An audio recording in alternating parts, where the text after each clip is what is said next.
217 ప్రతి ఒక్కరి దగ్గర ఉండాలా. ఇవాళ డిపో పక్కన కాలేజ్ ఉందండి, గవర్నమెంట్ కాలేజ్. దీంట్లో దాడి రావడం జరిగింది. ఓకే అండి, ఓకే అండి,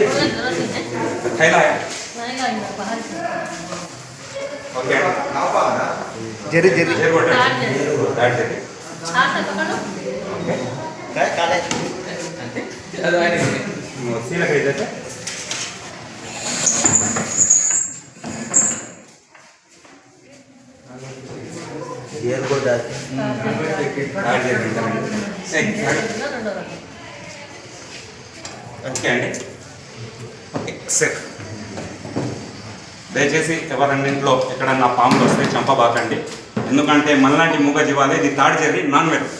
కానీ చాలామంది ఏం చేస్తారంటే పాము అని చెప్పేసి చంపేస్తున్నారు. ఇది పాము తిని ఎలకల్ని చాలా అరిగడుతుందండి. పొలాలలో ఇళ్ళల్లో తక్కువ ఉంటాయి, పొలాలలో గొలుసుల కాంచెలు తెంపుకోపోతాయండి ఎలకలు.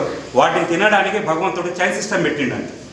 కానీ దేన్ని ఏది చంపాలో అదే చంపుకోవాలి. కానీ మనం చంపుకొని తినేది గొడ్లు, నక్కలు, పిల్లులు అన్నీ ఉన్నాయి. కానీ వీటిని చంపొద్దండి.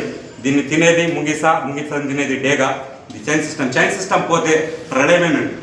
అందరికీ ముగించే ముందు ఇంకో మాట చెప్తున్నా, తప్పైతే క్షమించాలా. జీవనాధారం అన్ని చెట్లతోటేనండి. ఆక్సిజన్ భగవంతుడు ఆ చెట్లకే ఇచ్చిండండి.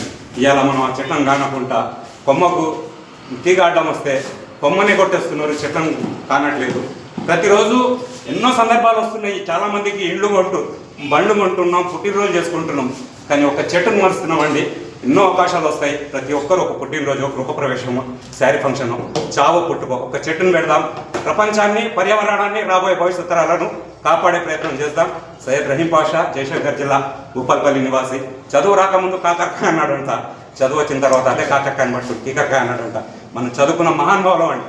తీగ కింద కొమ్మ చెట్టు పెడితే అది బిడ్డ పెరిగిన తర్వాత కొట్టాల్సి వస్తుందని ప్రతి ఒక్కరికి తెలుసు. అయినా చెట్లు వృధాగా పురుడు పోసుకొని చాలా పెద్దగా అయిన తర్వాత తీగ కింద అడ్డం వస్తున్నాయని చెప్పి చెట్లను అన్నింటిని కొడుతున్నారండి.